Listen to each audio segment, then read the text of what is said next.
I am Dan Schroeder with Organization Development Consultants. I'm the leader of that consulting practice. With me this morning as well is Krista Morrissey. And before we get started, Krista wanted to just make a quick comment regarding something we're going to be doing throughout the morning. So Krista? Well, as you notice, Rand didn't say anything about my ethics. So I can do what I want today, I guess, huh? On your table, I just want to explain a few things. You each have a glass vial. Okay. There's spoons, there is sand, and if you're not good at pouring, you've got a little funnel here. Okay. You will be filling the vial as we go today. Won't just be sitting and listening, and we'll talk about what this represents as we go. So throughout the presentation, I'll ask a couple questions, and I'll say, pour your sand. Okay. And you get a choice between yellow, blue, and black. And the yellow means, yes, we do it well, we do it all the time, it's part of our culture and our practices. Blue means, we kind of do it, we do it when we want, we do it when it's to our advantage. And the black is, we don't do it at all, it doesn't even exist, don't want to do it. Our session today, we think, is vitally important for organizations. We are going to make the case today, as Rand Hoth referenced, that leaders drive organizations, that it's the quality of leadership ultimately that dictates the quality of organization. So we're going to be making a strong claim along those lines today. And one of the things that we're going to be emphasizing is that leadership development in this era has to be strategic, it has to be systematic. This no longer can merely be the purview of human resources or the training department, something that's ancillary. I know many of you in the room today are part of these kinds of efforts and initiatives at your organizations. So with that, we feel that we're going to be speaking with like-minded people. But this is the kind of journey that once you start running, you must keep running. You cannot finish this journey. You always have to be working at it and working at it.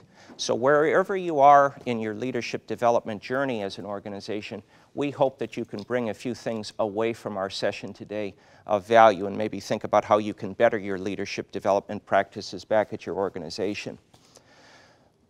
As we're meeting here today, I'd urge you too to be thinking about leadership exemplars. When a leadership career has been studied, one of the typical findings has been the best leaders don't fall into that role, they grow into that role. That leadership is a calling and a path that's pursued with intention, and that there are certain milestones that characterize that path of being a leader. One of them is that at some point there was a formal preparation in the craft of leadership, that it wasn't simply learn as you go, self-based learning, but there was something more formal about that. One of the findings that I sometimes have had in the work with leaders with whom we've consulted over the years is that leaders at a certain point feel that they've gotten to where they wanted to be. They've arrived at that slot, they've arrived at that job, they've arrived at that title. And I think sometimes that can be reinforcing and very positive, but it also can be something of a slippery slope in terms of I've arrived, I'm finished, I can just now perpetuate and move forward. One of my leadership heroes is the legendary UCLA basketball coach John Wooden. And if you know John Wooden, he might be most remembered off the basketball court for his pyramid of success. One of his sayings associated with that pyramid of success is, it's what you learn after you know it all that matters the most. So wherever we are in terms of our leadership quest, I always think that there's another lesson to be learned. Finally, what I'd like to say before we get into the content is everything we're going to be talking about today has to be contextualized. Our friends in real estate, and I don't know if anyone in the room is from real estate, but our friends in real estate often talk about location, location, location as being so important in terms of whether or not that property is going to be attractive or highly sought. When we talk about organizational effectiveness and leadership effectiveness, we must be talking about context, context, context. So what's the context for leadership in your organizations? All of the principles that we're going to talk about today can be deployed at your organizations, regarding of their type or their size, but they have to be conceptualized. The point is not to adopt blindly these practices, but apply them and adapt them specifically to the organizational context in which you operate. You have to implement, Dan said it before, a purposeful, strategic leadership development program. So you have on your table these sheets. Please take one and you're going to fill in as we go along here.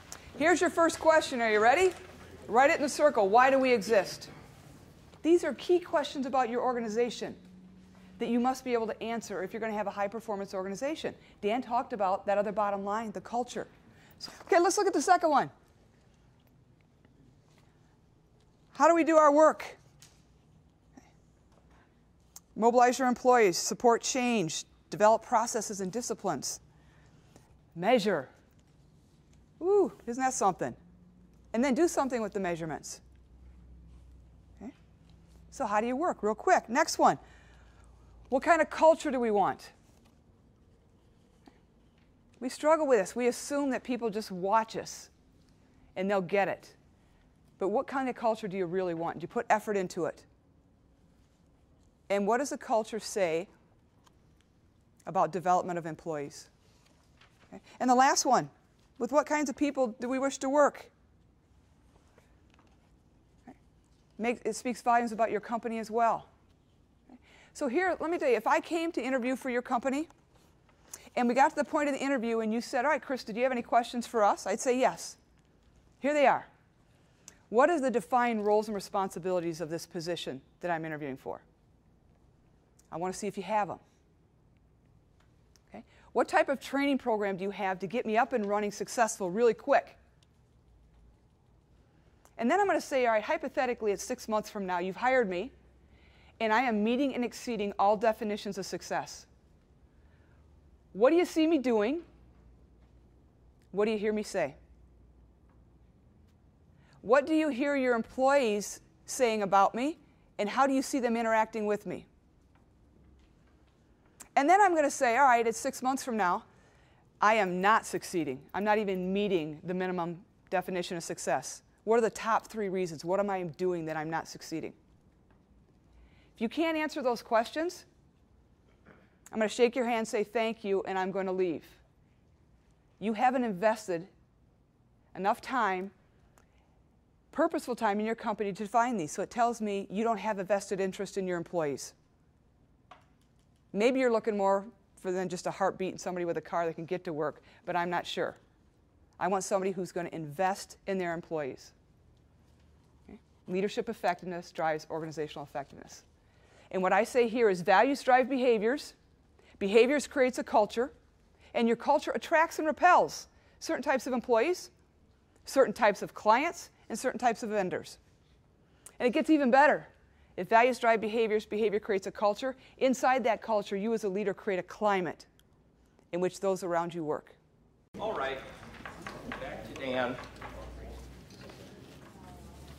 When we work with a client organization, we typically spend a lot of time up front helping leaders understand the specific dynamics of the kind that we've been exploring here at the start of this session. We don't have time to go deep on those matters today. We're going to be covering a lot of ground. We've got 5 major categories that we're covering, but the initial material here, the Wisconsin context and then the organizational context, that's important to understand where you're coming from, where you're operating. My own sense of things is a lot of times in this competitive world, best practices, benchmarking, things of that sort, we're sometimes concerned to a great extent in terms of keeping up with the Joneses. But what we have to realize is that we're the Smiths. And if we're going to keep up with the Joneses, the first thing we have to do is be the best Smiths that we can be. So one of the things that, if we take that comment that I just made one step further, it's important for leaders to be self-aware. Self-awareness might be the most critical aspect of leadership. Self-aware leaders are authentic. They're genuine. So you as an individual leader, where are you on your journey? Where are you in terms of becoming the best leader that you're capable of being? And then collectively, in terms of the overall implications of our seminar this morning, what commitment is there to systemically develop the leadership talent at your organization?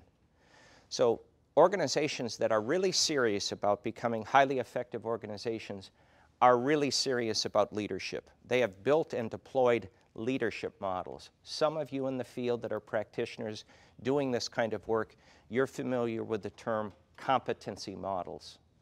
Leadership success factors. What is it that we want leaders at this organization to be able to do? What should they know? What is expected of us at the front line of leadership? What's expected of us at the middle level of leadership? What's expected of us at the strategic level of leadership? You'd like to think that the people upstairs are operating strategically, not so tactically. You'd like to think that the people who aspire to go upstairs are making connections strategically over time. How does the big picture come to be? So on this slide, and this is slide 24 in the slide deck, in the absence of a leadership competency model with a client organization, this is a model that ODC has developed over time. And it's a little bit of an eye twister. We're not going to go into it in great detail, but there are two boxes drawn in the sense of a faint light blue box, the big picture, and then a dotted line box of the internal small picture. So it's the internal business environment and the external business environment. And at the top of the figure, there are a couple of arrows with words saying dynamic tension. It's drawn that way because effective leaders need to understand that what they're doing inside the organization is proven out in the external environment in which the organization operates. It's an inside-out kind of approach. You've got to get your act together internally if you're going to do well externally. So by being attentive to the external environment, and we're trying to be simplistic and we're trying to make this understandable and actionable, the external environment, when leaders are attentive to those issues, 3 C's in some ways encompass what's going on externally. What's going on in the way of change? What's trending? Are there people, if you're a private sector organization, you better be mindful of the competition. That's a lot of what best practices and benchmarking have to do with. And then who are your constituents? And importantly, what is the competition doing vis-a-vis your constituents? They'd like to steal your customers because they'd have your customers and you wouldn't. So behind the 3 C's is a whole host of analytic and investigative activity, but that's the big old world out there. Leaders, in order to make organizational adaptations to drive change, they have to be responsive to those 3 C's in order to internally integrate, link, and align the efforts of the organization. And fundamentally, from our perspective, 3 leadership domains characterize what effective leaders do relative to the 3 P's of the internal business environment of purpose, partnership, and process. And we'll talk more about that before the morning's out. Leaders are technically or subject matter proficient, they are interpersonally proficient, and they are strategically proficient. The technical level of leadership is most relevant to the front line of leadership close to where the work gets done. If you're working in an accounting firm and you're the frontline accounting leader, you're the team lead, one would hope that you know a thing or two about accounting. As you move up, and I'm talking now perhaps in a larger organizational setting, as you move up and become a mid-level leader, as we know in the room, a lot of what goes on in mid-level leadership is interdisciplinary work, cross-functional work, working with your peer or colleague in the other department. So it becomes much more important to be an interpersonally proficient leader.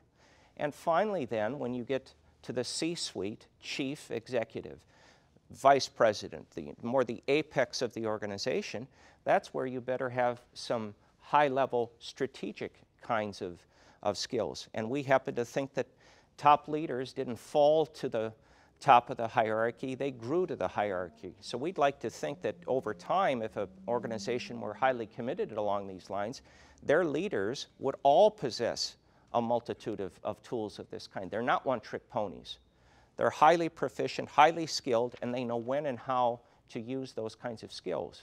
So the point of this is, what is necessary to lead effectively in your organization? The model that we're about to have you delve into a little bit is a generic model, but it might have some relevance to your organization. So at your place settings, at the table, is a leadership inventory. It's just 40 items. It's a white handout. You know, and I'm going to echo what Dan said, and I think that's why we get along so well. We're strengths-based, and John Maxwell has a great quote that I use a lot in my coaching, is that you should always be out of your comfort zone, but never out of your strength zone, because you will fail. Some of us, it takes longer than others, but that intrinsic fire in your belly goes out, and then you start no longer performing.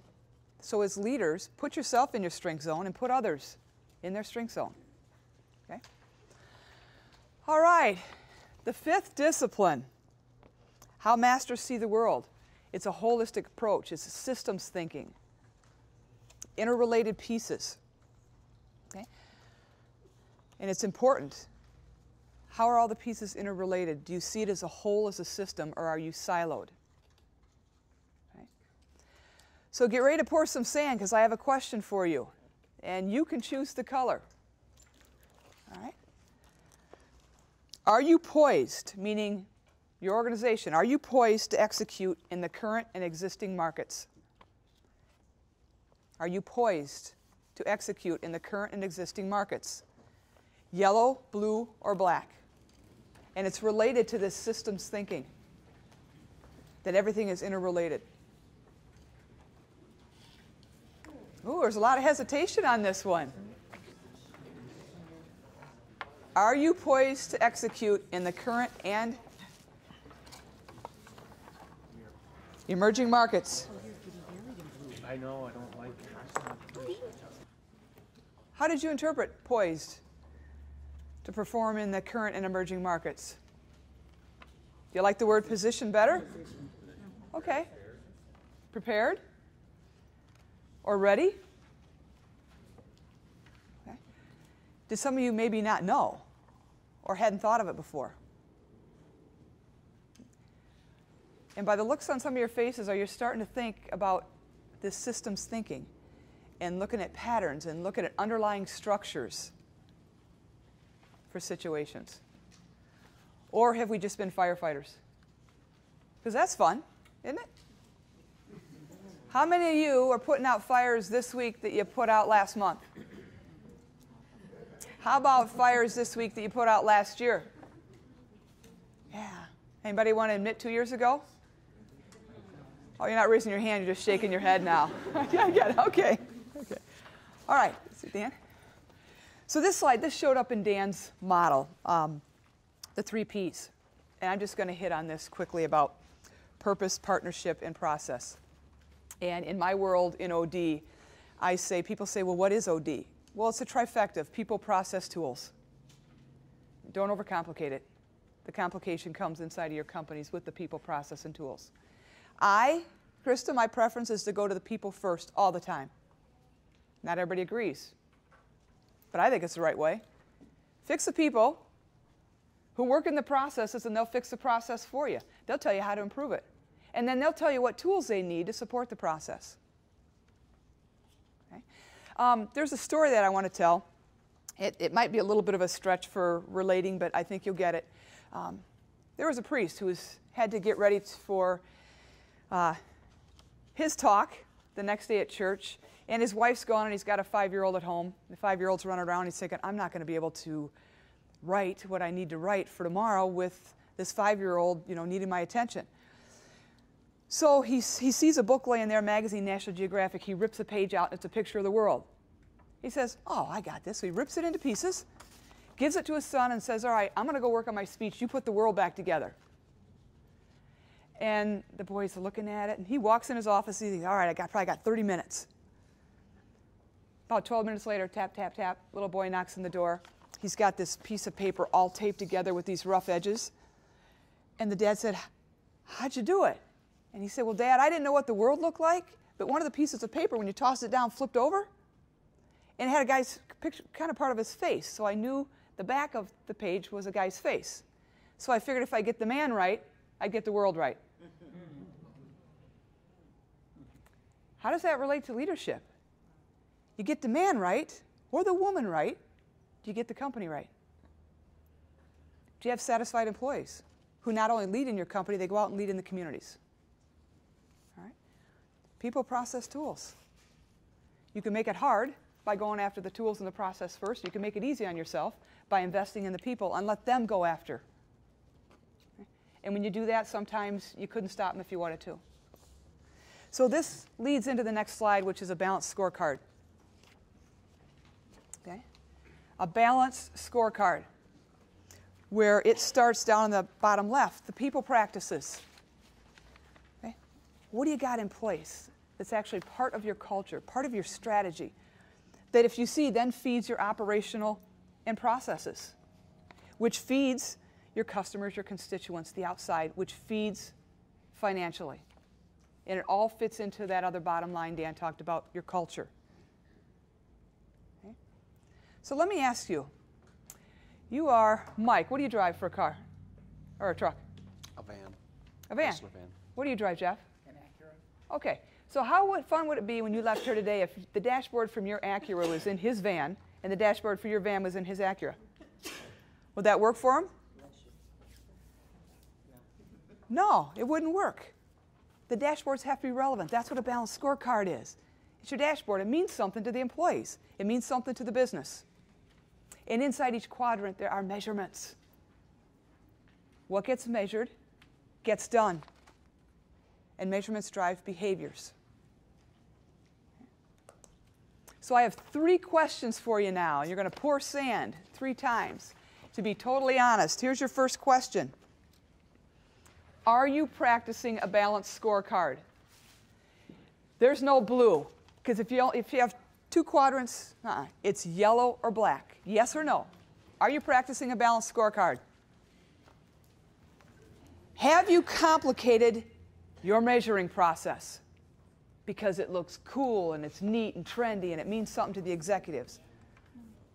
Have you complicated your measuring process inside your scorecard that either exists or doesn't exist? Okay. Here's your third question.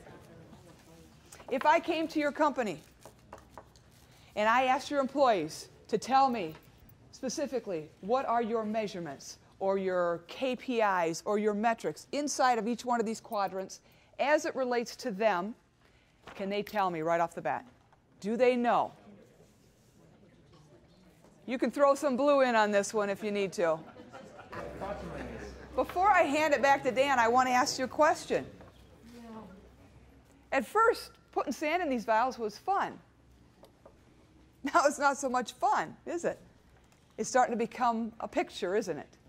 A reality check, and that's the point. When you leave today, this is a representation of your organization and of you. And I seriously want you to sit it at your place of work, so you need to look at it every day. Are you operating effectively as a leader in this situation? Are you deploying the right tool to get the job done in this situation? If the only tool that you have in your toolbox is a hammer, you know, that works sometimes. What about duct tape? Duct tape. Now, how did you do, and just a quick observation or two, any surprises vis-a-vis this inventory? Did you score as a technical leader? Because subject matter proficiency is really important. You're productive, you get things done. The idea of being an interpersonal leader, making use of human relations and communication skills to link and align individual and collective behavior. And then, of course, strategically. Top leaders, the implication of the model would say, need to be innovators, brokers, and catalysts. they've got to be tending to big picture concerns. Any impressions around the room that you'd like to share with the colleagues at different tables? Did you have a question? If you look at the different scores, obviously everyone's not going to have high scores on all of them. So if you have high scores on 2 categories and lower scores on the others, do you advise people to spend more time on the high score categories and build on those obvious strengths? Right. Or to work on the lower ones and try to bring them up? Well, that's a great question that Ben asks, and it sets me up perfectly because the noted 20th century management theorist Peter Drucker was maybe the first leadership and management guru. Many in the room probably are familiar with Drucker. Drucker talked about working on weaknesses in the following way. He said the point of addressing weaknesses is to make them irrelevant. And let me just build on that by noting, I think the way to go is to play to strengths, to only play to strengths, because that's what people are best at. That's where their giftedness is. That's where their passion is. I would say that if you focus on weaknesses, sort of channeling Drucker, the point is to make the weaknesses less deficits. At the point where you're okay, you want to be minimally competent in an area of weakness. I don't think you can turn a weakness into a strength, because if you turn a weakness into a strength, it was an undiscovered strength. Okay, it's time to play in your sandbox. You talk about an employer of choice, and the question is, are you an employer of choice? And the only way this is really going to work today is if you're truly honest with yourself as you fill this vial. Okay? So flexibility. Does your company have all 4 of these? Scheduling flexibility, flex time, different ways of working, home office anywhere, personal responsibility means you can give them some days and some times off. If your company is an employer of choice, you have all 4 of these, give yourself a spoon of yellow. Okay. If you have 2 of these, you get blue. If you have anything less than 2, give yourself a spoon of black.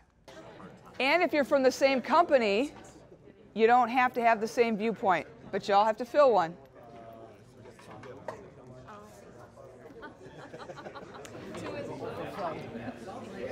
Yes, 2 is blue. Is your company pro-change, or do you avoid change? And in general, not in pockets. Every company's got pockets that, yeah, we're big on change. Talking about common organizational challenges. Okay? I thought this might be a problem. We couldn't get you out of the sandbox once we got you in. All right, let's look at these common organizational challenges. Focusing on key elements of the organization that have significant impact. Are you focusing on the right thing? Are you focusing on the easy things or the things that people like to do? Okay. Linking short-term actions to long-term strategies. I call this 50,000 feet to 5 feet. At the executive level, the strategy at 50,000 feet, and you bring it down to 5 feet where every employee is, do they understand what's going on and that their actions matter? Aligning individual and aggregate performance. That's never been more evident than all you had to do was watch the March Madness. And now if you're into hockey, watch hockey. Okay. Individual performance has to mix itself in with aggregate performance, or your run for the goal, whatever you're going for, is going to stop. Implementing consistent approaches and processes. Are you consistent whether they like it or not, or are you flavor of the day? Or a new book comes out, hey, let's try that. And nobody ever knows. I'm seeing some nods and some in there. Yeah, okay, got it. Developing talent throughout the entire organization. Do you? Or do you just wait until they get to mid-level and now you say they're worth putting money into? Okay. And then the last one, communicating effectively. Do you communicate from 50,000 feet to 5 feet? Do you make it matter for everyone? So here's what I want you to do with this slide. Number 1, number 2, number 3. In that order, the 3 that you do the least, or you're least efficient at, or that you don't do at all. So instead of the top 3, I want your bottom 3, in order of worst to almost worse. Well, let's push to the finish line in the last 45 minutes or so that we have and make the case more specifically for leader development. Before we do that, though, I wanted to just step back for a second with the balanced scorecard in mind, because what gets measured does get done. That's really, really important. And when you talk about organizational effectiveness, you have to have some criteria in mind. What does success look like? We've got people from many different organizations in the room. We've got some people from educational institutions, faith-based professional services, the public sector. There are a lot of different people. And if you don't know what the finish line looks like, how are you going to get there? Stephen Covey in 7 Habits talked about begin with the end in mind. And there are these simple little credos and cliches that I think we should be mindful of along these lines. And in terms of a balanced scorecard, of course, Kaplan and Norton, Harvard researchers that promulgated this 15 or so years ago, if you follow their model, it might be highly complex. And I'm just echoing what Krista's talking about here by keeping it simple. Beneath complicated lies complicated. Beneath elegant simplicity lies complexity. Our goal should be to make the seemingly complex simple. And building a leader development model, a program that's sustained and perpetuated, might seem complex to some of you, but I think it can be elegantly simple. Much in life when it isn't working is because we've overcomplicated it. So I think it's really important along these lines to have that in mind as we get going. What are some metrics? What are some things that we have in place? So in terms of slide 31 in your slide deck, this is the business case for doing leadership development. It's a simple flow chart that if you start at the top and work to the bottom, shows the connectivity between the efforts of investing in leaders and the potential payback in varying kinds of ways to the organization. This could be a manner in which you measure your leadership development program.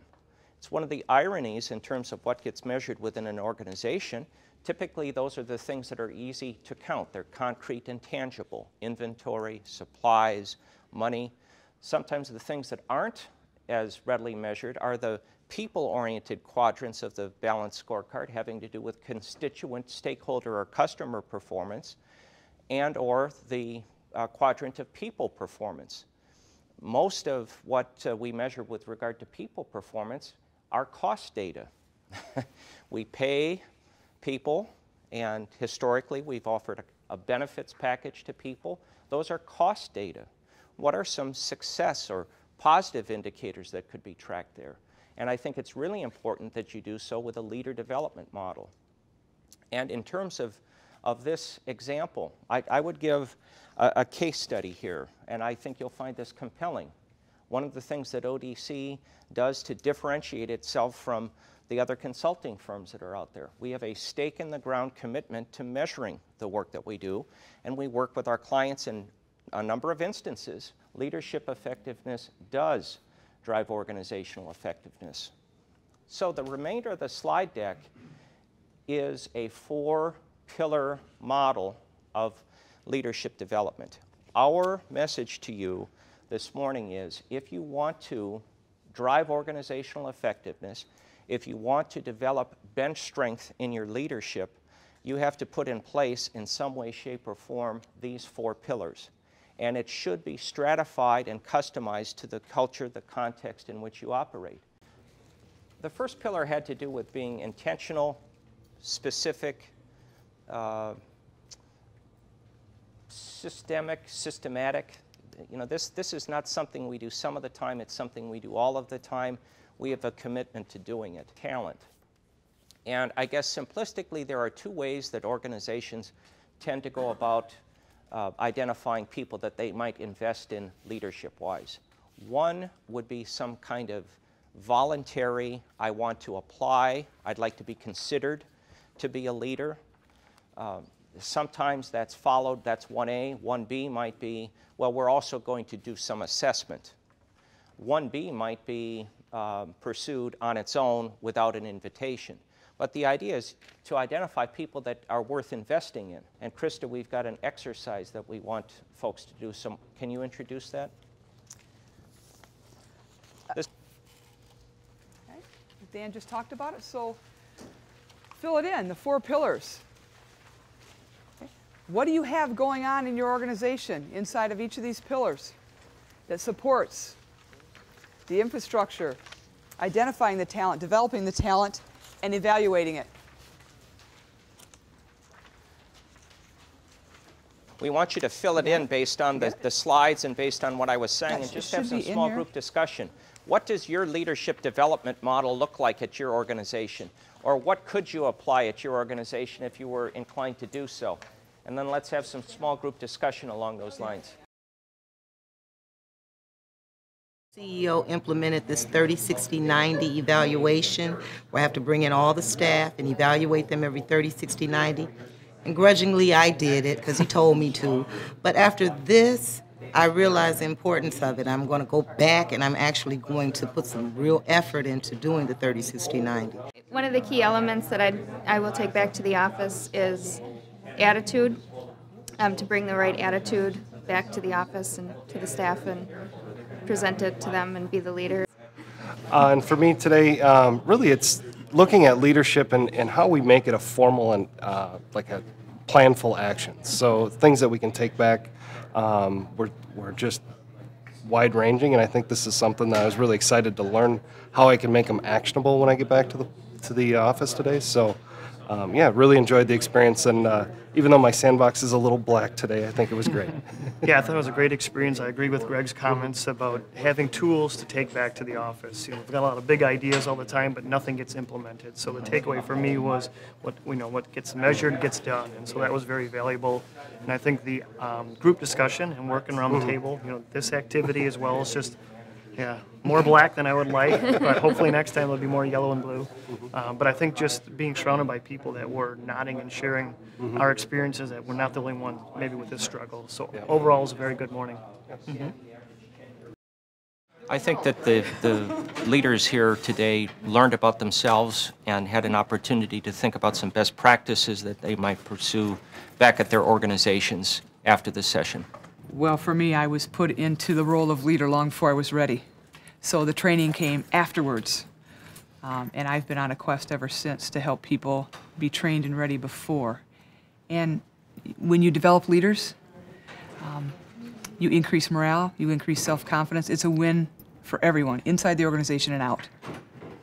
I would agree with what Krista just said, and I might add that ultimately leaders do drive organizations. So in the consulting work that we do at ODC, I think there's the opportunity to impact the organization by helping the individuals become the best that they can be.